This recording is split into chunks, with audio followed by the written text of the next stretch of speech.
up where I left off, and that way, once we kind of do that, we can meander on out of here later on this afternoon. So I'm going to start and share my screen.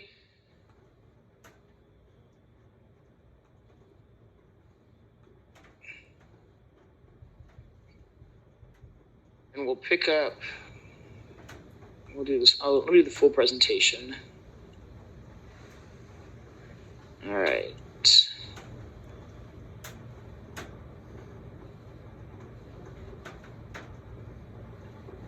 All right, here's where we left off last time. Now, if you remember, with cognition and cognitive learning theories, we kind of defined this in the lens of the information processing approach. So far, we've gone through the first two structures. We've looked at the sensory register, where we kind of take everything in. Then we've gone to working memory in which we have to literally do work. It's where we hold information temporarily, and then we actively processed it. And I gave you guys kind of a teaser. We said CEO, contextualize, elaborate, and organize information to where it goes into our long-term memory. And so that's where we are right now. Now, if you look at this, again, the arrows have shifted. So we have moved from arrows that are inputting information to arrows that retrieve information. And this is the key feature of long-term memory. So it is presumed, remember, we defined learning as a change in knowledge or a change in behavior. So change in knowledge means something is gained. We have added new information. And then in this model, it is considered to be learned is, or if you can retrieve it later on. And this is when we get to this long-term memory.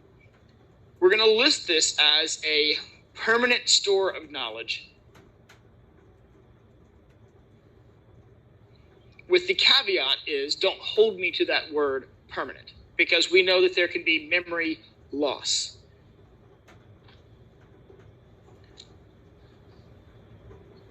But this is the storage unit, the storage shed. Once everything has been perceived, attended to, it goes through the working memory process. It ends up in our long-term memory, in which it is categorized or contextualized, elaborated, and organized until it is known. This is information that is known. Capacity and duration. Lots of debate on this. It is presumed to be, the human mind is presumed to have unlimited storage capability. I just got a note on my Google Drive that I'm reaching my capacity. I might need to purge things. Some of you are like that already this semester. You have reached your knowledge capacity, you need to purge. But that's not the way that, according to this theory, our mind works. We don't have these storage limits or maximum capacities.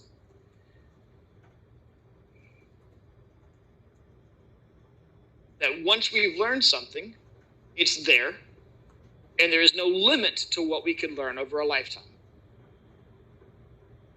So the capacity is large, duration, permanent. Long-lasting. Again, if you don't want to write down permanent, just write enduring is another way to kind of phrase that as well. It takes off that just that finite aspect of it.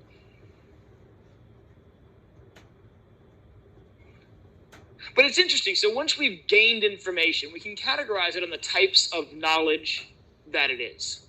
So not all knowledge is the same. Remember, learning involves both knowledge, information, and also actions, information and actions.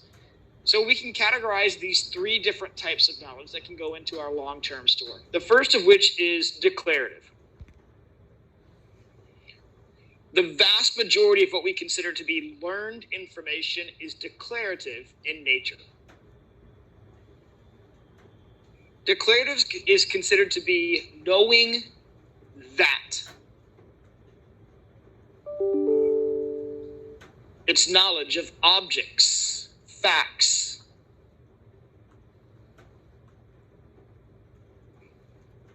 Language would go under declarative knowledge. Concepts.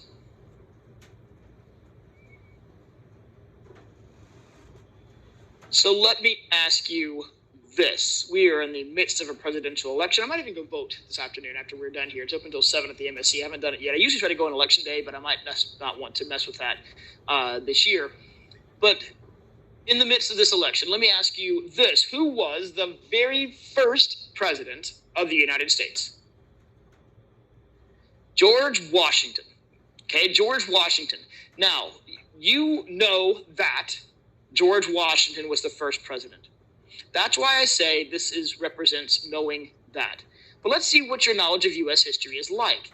What was George Washington known for chopping down? Cherry tree. Okay? Now, George Washington crossed a very famous river. What river did he cross? Okay, we've got it down here. Zoom room, can you help me out?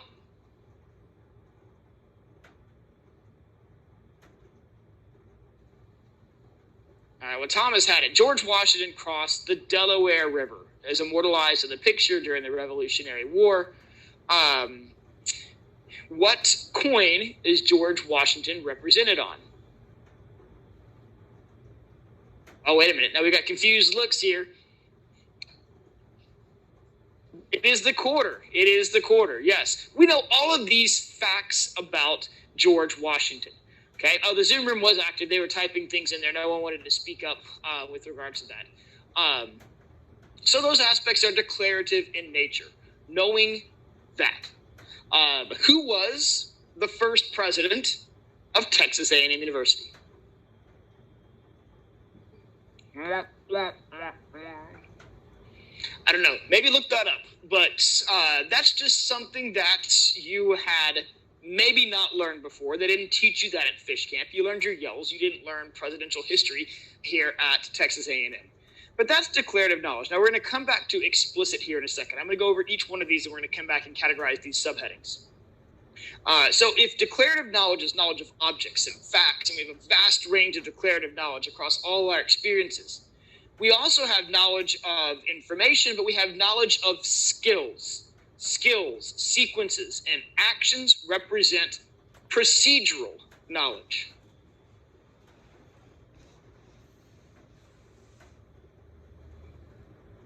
Someone found it. Procedural knowledge. Procedural knowledge is not knowing that. Anyone know what it is? It's know-how. Know-how. Steps and sequences necessary to engage in an action. My wife is making chicken parmesan tonight. I'm very excited. However, this is not a caveat. I mean, she's never made this recipe before. Can you think about a time when you've made something for the very first time? How carefully you have to check the ingredients, the steps, the sequences. I screwed up pasta in a box last night. I put the milk in before I was supposed to, and it did not. Kids ate it. They didn't know. I knew it was going. I didn't have it. But my kids will eat just carbohydrates. Carbohydrates and sugar. That's really what they live on right now. We had done trunk or treat. We were coming home. It was late. We had a rotisserie chicken, but they wanted pasta. So I screwed it up. But I'm sure my wife is going to have a much better chicken parmesan tonight. But think about a recipe that you're known for. Now, think about something you've made countless number of times. The first time you actually had to look at everything. For me, it's my dad's gumbo. And my dad is from kind of southeast Louisiana. I had to earn the gumbo recipe, show him I could make the roux, and I know how to do all of that. And I kind of do the specialty dishes at my house. But I know how to make it. I don't have to go back and check all the...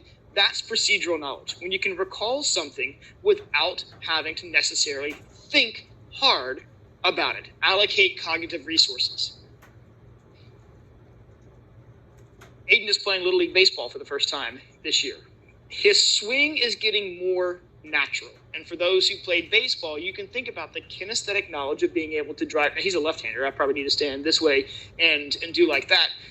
Engaging in something without having to do a lot of thought. Kinesthetic, you've heard of the term muscle memory, right? That's what this refers to here.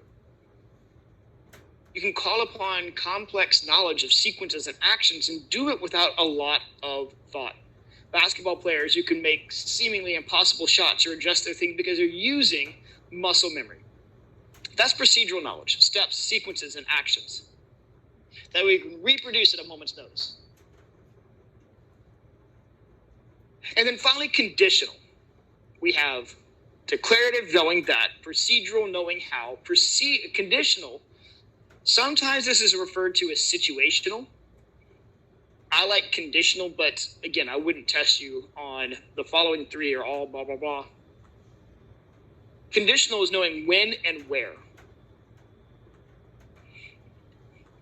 When and where, the knowledge of context and situation.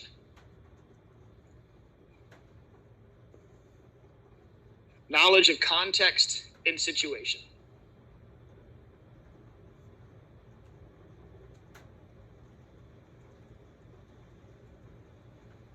We learn when certain displays of knowledge are appropriate and when they're not. Unfortunately, I think we've raised an entire generation of students whose conditional knowledge is that they don't really want to speak up or raise their hand in class. I mean, that's really the reality of what I see now, but that's the when and where.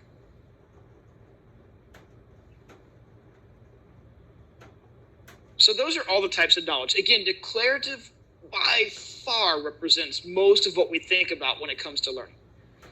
Now, explicit versus implicit has everything to do with where it lies on the range of consciousness. Now, we're going to cover these in more detail here in a second. But explicit memories are memories that can be recalled, and they must be kind of consciously considered. When I ask you a fact, you bring it forth, you state it out loud. It's being recalled and consciously considered. Implicit are those that lie beneath conscious awareness. You can engage in that knowledge without actually having to explicitly state, recite, or bring it forth. I'm sure when you shower in the morning, you don't say, rinse, lather, repeat, rinse, lather, repeat, rinse, lather, repeat, or loofah, loofah, loofah, scrub, scrub. You don't state the steps as you do them. Now, certainly as you learn something, we've talked about private speech versus collective monologue, right? As you've learned a skill, learned an action, it can help you build that and reinforce those skills. But once you engage in it again, you don't have to repeat those steps to yourself. You don't have to bring those forth or consciously consider them. That's the difference between an explicit and an implicit memory. Implicit are those that can be performed beneath conscious awareness, guided by heuristics. Now, we certainly have to engage in those actions, and there is mental effort put forth, but you don't have to have the level of recitation and engagement with that knowledge that you would for those that are declarative in nature. Wouldn't it be nice if all the answers to the test came to you implicitly? I mean, that would be a marvel. But it's a different thing. You sit, you ponder, and you bring it forth. Now, kinds of knowledge. General knowledge. General knowledge is knowledge that can flow into any content area. What you're doing, many of you right now, you're typing or writing. That is a type of general knowledge. Why? It has use in all of your classes this semester. It has use for personal communication and correspondence. Its applications do not lie within a specific realm or domain. I'm struggling right now to tell my daughter that math, pre-algebra, has any use outside of where she's learning it right now. I mean, that's domain or general knowledge, the knowledge and the actions that you can engage in within any content area.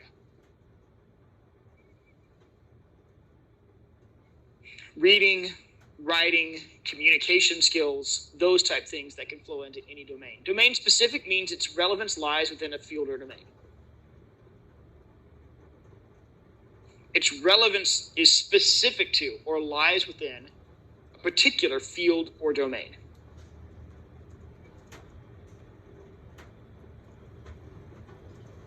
So you're learning facts about educational psychology. If you're taking a chemistry class, is what you're learning today going to help you in that class? Likely not. However, we are talking about learning and learning theory, so that could be at least somewhat pertinent. Could your knowledge of chemistry ever help you out in educational psychology? Perhaps. I don't know. There's an interesting bonus question at the end of your next learning unit. We shall see. But all of those aspects are domain specific. So general knowledge that can be flowed into any content area versus domain specific knowledge that represents a specific type of action that can be performed in a particular domain. So then we have these types and distinctions. We can categorize the memories that are formed. Memory is basically a unit of knowledge. A unit of knowledge. George Washington chopped down the cherry tree. Boom. That's knowledge. Now, sometimes when we say memory, we personalize those aspects. So let's kind of look at the distinctions between, again, explicit and implicit memories before. Because here we're getting into the personalization and personification of the learning process. This is where the CEO takes over. Contextualize, elaborate, and organize. You make it individually meaningful. So again, explicit memories, they're recalled from long-term memory. They're consciously recalled. They're considered at the conscious level. The other thing about these explicit memories is we are aware of them.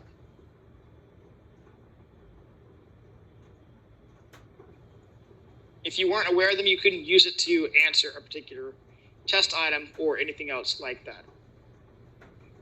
So when we look at semantic type memories, we call these memories for meaning.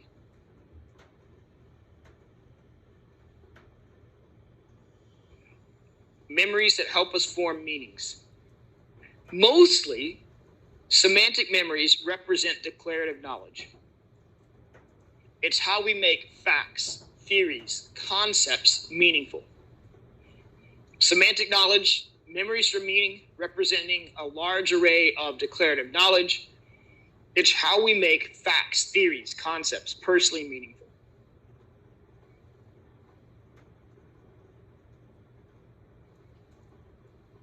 And so here's how we kind of build up this meaningful nature for ourselves. Propositions. When we look at propositions really are the smallest unit of knowledge that can be judged true or false. The smallest unit of knowledge that can be judged true or false. It marvels me every year. I always read a story about someone who goes into a wild animal container at a zoo. Okay, a cage or something, they on a dare, a bet, they jump the fence or whatever. I mean, let's just think about that. True or false, tigers are wild animals. True, and you use that, and so we build up these propositions. In fact, you've heard of the term propositional what? Logic. It's how you make decisions using this series of true, false. Okay, if I do this, I'll get in trouble. True. If I do this, my brother will be mad. True. Which one do I? So you do those, you weigh those aspects out. Proposition. It's how we use knowledge and compare its use and utilization. This camera is doing something weird. Is that bothering y'all? Okay, it's bothering me too.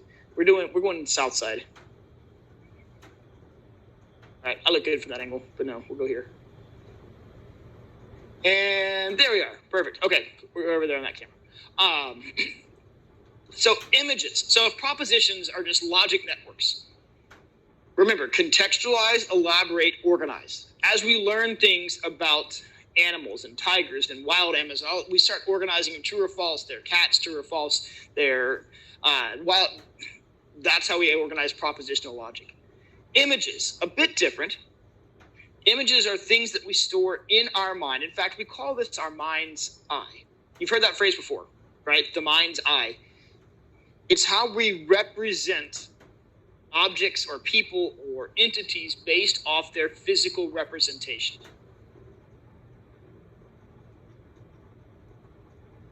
The visuospatial sketchpad would be responsible for this, but if you notice defining features of someone, you have all of their looks, their characteristics down.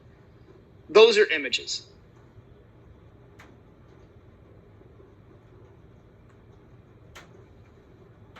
And then we can use propositions and images to form what we call concepts. Concepts are our kind of base level categorizations. It's base level categorizations that we use to group similar ideas, objects, people, events, any pieces of declarative knowledge that seem to fit together.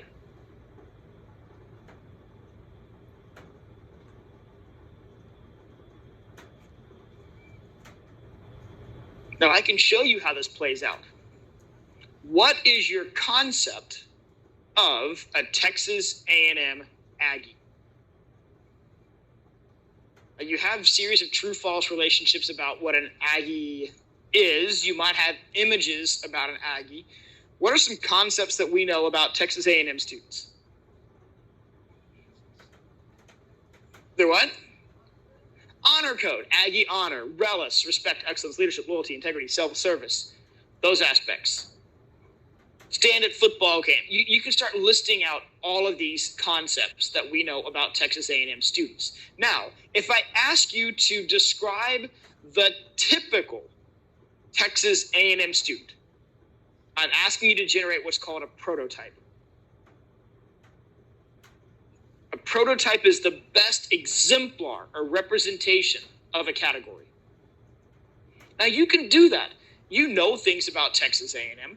You can visualize some aspect about Texas A&M. You can categorize Aggies as being blank, blank, blank. But then I ask you to demonstrate, so what are, now be careful when we think about this, because prototypes oftentimes can lead to stereotypes. And we've talked about stereotypes the very second unit. But what are some prototypes? If you imagined, okay, Arkansas, this weekend, 6:30, night game, Halloween, with kids, it's tough, can't go to that, sold my tickets, be watching on TV. But describe to me what the crowd looks like walking into Kyle Field. Maroon shirts, white towels, jeans. In fact, the attire for games has shockingly changed from when I was a student here at the university. You think of Howdy and Giggums and all of the things that are going on. Those are prototypes. Okay, best examples of a category. So we use this semantic knowledge, this memory for meaning, these facts and perhaps concepts and things that we've learned, and we can use those propositions and images to form concepts. Concepts lead to or give us a prototype. All of you, in fact, if you attended class last week on Wednesday, you got bonus points for a letter-based exercise, and you looked at all the different letters. My favorite letter in the alphabet is the letter J, for obvious reasons. I mean, it's the 10th letter. I like the 10th letter of that. In Spanish, its name is Jota. I love the word Jota. Liverpool, my favorite soccer club, just signed a player whose last name is Jota, and you guess what number he wears? 10. It's kind of cool. Now, all of you know the letter J, right? You appreciate the letter J. But let me ask you this. You know it. You could draw it. Could everyone just even like air draw? In fact, the cool thing about sign language is this. Okay, here, I'm going to do it for the camera. Okay, this is the letter J right there. Okay, now, where were you? Where were you when you learned my favorite letter, the letter J? When you gained that knowledge, when you learned the letter J, where were you? And a lot of you are like, I don't know. That's the difference between semantic knowledge. We can recall it, we know it, but we have no idea when we learned it. Thomas, you knew George Washington was the first president. And you knew that he chopped down a cherry tree on the quarter and he crossed the Delaware River. Where were you when you learned all those facts? But you don't know that, do you? You're in cross-exam. You have no idea where you were. Probably my elementary school. I don't know. Maybe it was on Nat Geo or something like. Who knows where you were? That's the difference between semantic and episodic memories. Episodic are vivid memories that we can recall every single aspect about where we were when that memory was formed. Every single aspect. These are vivid memories. They're still explicit. They're at that conscious level. But with these semantic facts and theories, we've gained them, but we have no idea the localization of that memory. Memories that are vivid in nature, ingrained in our mind, that will never leave because we have every aspect of that memory are known as these episodic type memories. The most salient example of those are flashbulb memories. They call it flashbulb because it leaves an imprint on your mind that'll never leave. For a lot of you and undergraduates were too young for 9/11. I think you guys might have been in preschool, kind of at the ages of 3, 4, 5. Graduate students, you probably know where you were when you found out about the terrorist attacks of September 11th. And that's something that a lot of this generation will really never forget where they were. Ironically, I was teaching class that day. It was my first class to teach as a TA, adolescent development, which is a class I still teach now, almost 20 years later. But there's other memories for other generations as well. For a lot of you have parents or grandparents who will remember exactly where they were when they found out JFK was assassinated.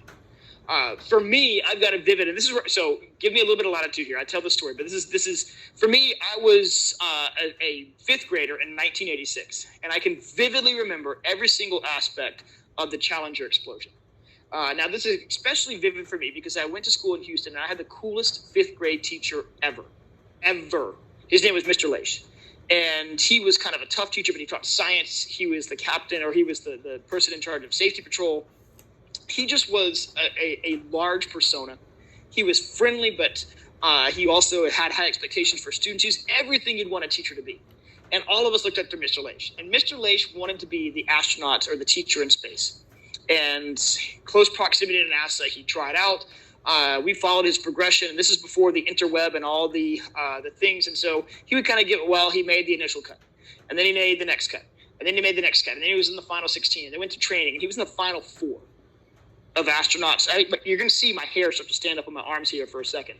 He made it the final 4. He knew Krista McAuliffe, who was selected to go into the Challenger. So on that day in October, when we all gathered around, all the fifth grade students gathered around, and look, can you see? I mean, my hair's starting to stand up right here. Man, the Challenger took off, and about 70-something seconds later exploded. The look of horror on his face, I will never, ever forget. I mean, it's just, they're standing up right there. It's just this vivid memory. And a lot of you have those memories like that as well.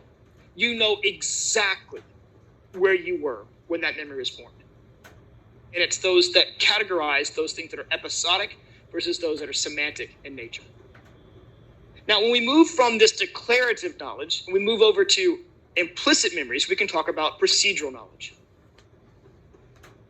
And again, procedural knowledge is governed by 2 different things, scripts and productions. Remember, implicit can be engaged in outside of full conscious awareness. Our actions can be guided implicitly without a lot of cognitive effort, or as much cognitive effort with these others. But we learn scripts are defined as sequences or plans of actions that are stored in memory. Sequences or plans of action that are stored in memory. Think of it as the step-by-step of a recipe, if you will. Step 1, step 2, step 3, step 4. Productions is how we string all those together. Actions that can be formed from the integration of scripts.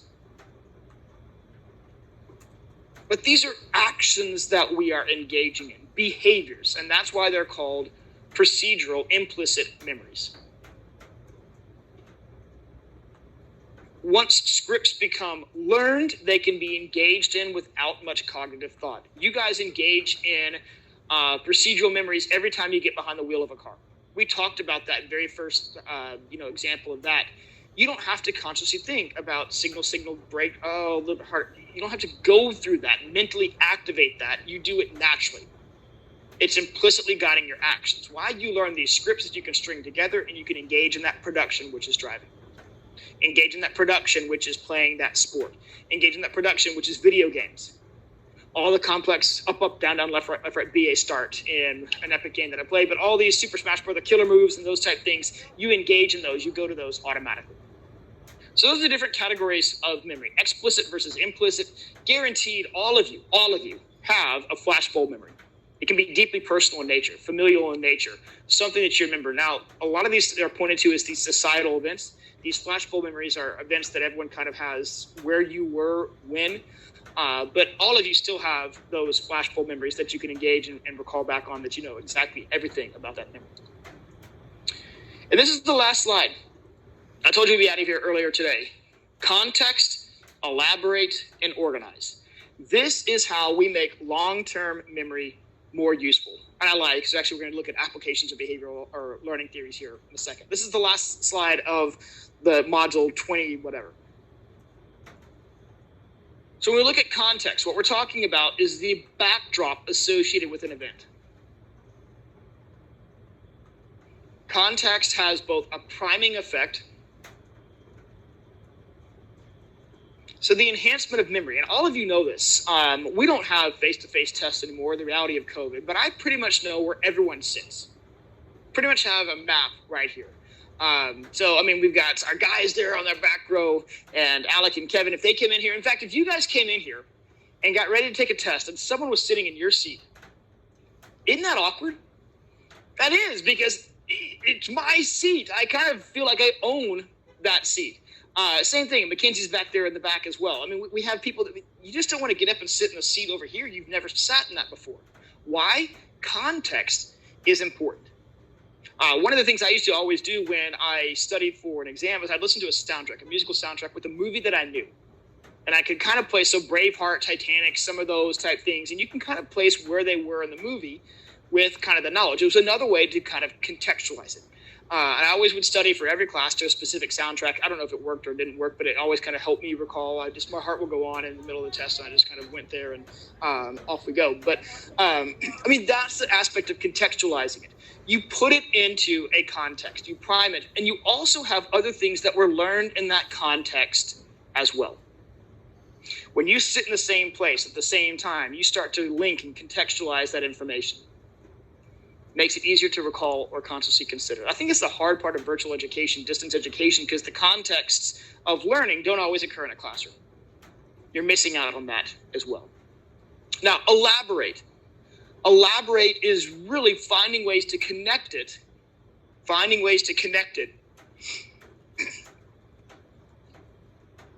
or add meaning to it. So finding ways to connect or add meaning to a piece of information.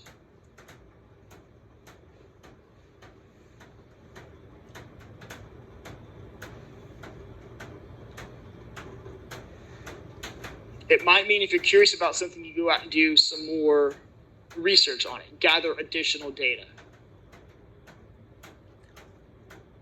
The more that we have something in our mind, the more we can work with it, the more we can elaborate, embellish, add facts and features. All of this, what we're trying to do is enhance recall. So first of all, you can contextualize it, put it in a position, a place, a feature. It has a priming effect. Elaboration and this next aspect called organization have what we call an associative effect. What we look at is we look at these gradients or hierarchies or how information is connected. We call these associative hierarchies.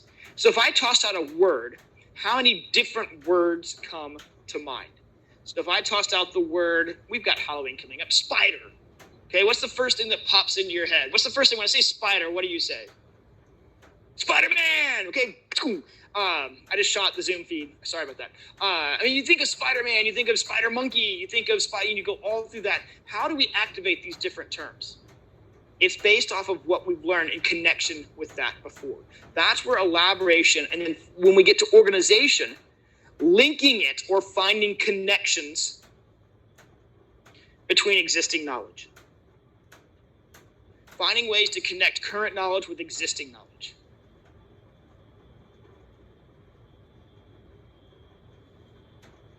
So the context piece is the priming piece.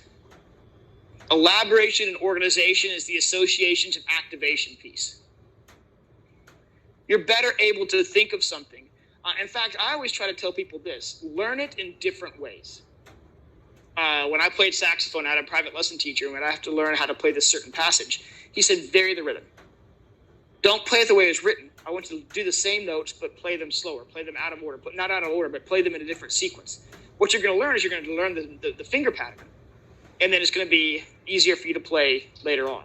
I mean, those are all association and activation type aspects. But the more that we can do this with information, as you study in different methods, study in ways that will allow you to elaborate and organize that information to where anything can help you with the recall. Priming effects for context, elaboration, and organize for those things that can help with retrieval. And then the last aspect, application of cognitive learning. We're still going to be out of here. 6:10, I got you. We're golden. We're good. Here are things, essential textbook terms.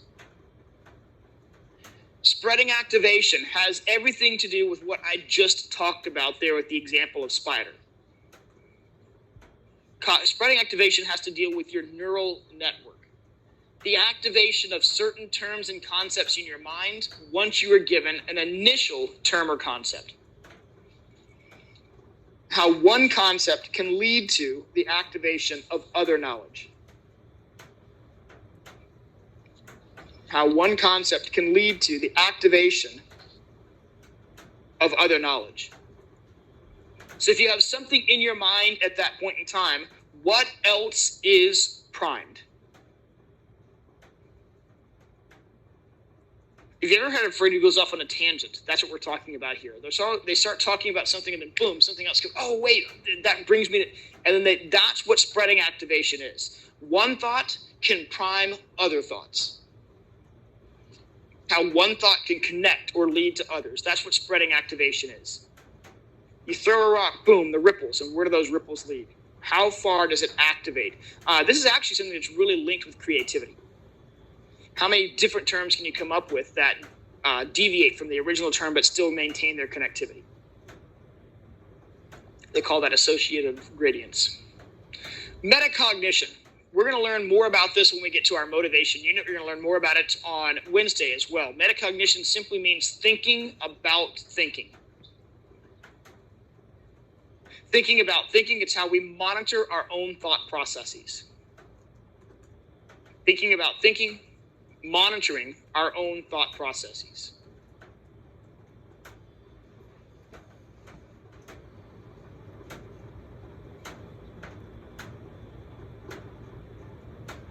Now we'll look at effective uses. In fact, the textbook talks about ways you can put these into practice.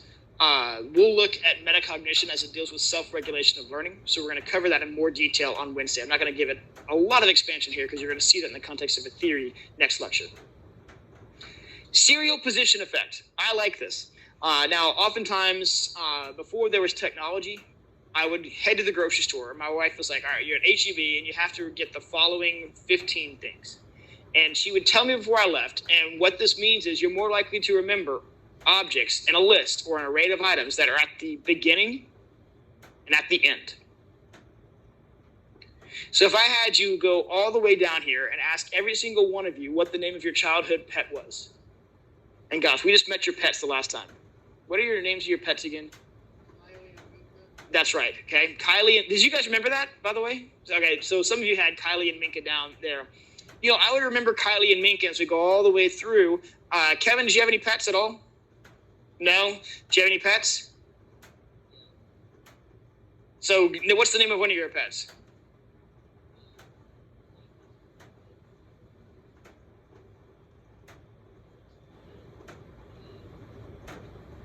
Jake the fish. Nice.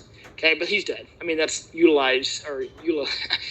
Jake. But we've got, and as all of you would share your pets, we're probably going to remember Jake the fish and Kylie and Minka, just because they occurred at the beginning of the list, at the end of the list. Everything else is not as memorable. Not that we didn't like your pets, unless they're cats, but it's just where they occurred in the array of items made it more difficult to remember. We tend to remember those things that we hear first and those things that we hear last. And finally, mnemonics. And I want you in your textbook, there are several different types of mnemonics. I debated putting a video question on there. How do you guys like Modern Family with Phil Dunphy? There's a really good episode of Modern Family in which Phil uses mnemonics to try to remember clients' names. If you haven't seen that, just Google Modern Family Phil mnemonics. He calls them mnemonics. It's really kind of funny with that. Claire corrects him, but I don't have to play it today. But just look at that. Mnemonics are memory aid devices. Memory aid devices. So whether they're jingles. In fact, if I said this for grammar, I before E except after C. And if I said King Philip came over for good spaghetti, kingdom, phylum, genus, order, species, and as you go through all of that, those are alliterative, they are rhymes, there's different types. Don't miss this. I'm not going to cover every single type of mnemonic, but I expect you to kind of go over those. You might have a question about mnemonics on the next test. So just look at the different types of memory aid devices that help you in the recall of material. One example of a mnemonic device that I used in class already last time on Wednesday was PVC pipeline. organizing phonological loop, visuospatial sketchpad, and central executive into a mnemonic device in which you could link them together. And that is where we are going to stop for today. On Wednesday, we'll finish up the learning unit. I also have a slight schedule adjustment. My graduate students need an extra week to work on their learning projects, which actually benefit my undergraduate students. I'll tell you more about that on Wednesday. So just keep an eye out for that. And then I know that I owe you React 3 grades, and I'll be working on those, so I'll get those back to you before you submit React number 4 for this last unit. Remember, for this, if you want to be done with Reacts for the semester, you can do both options for this learning unit. The learning unit has 2 options. One of them is a learning styles quiz. You take that, report your results. It's got the 10 points associated with that. But it also has that traditional TED Talk video as well. This one's over social and emotional learning. It's a really good video. It's one of the ones that I like.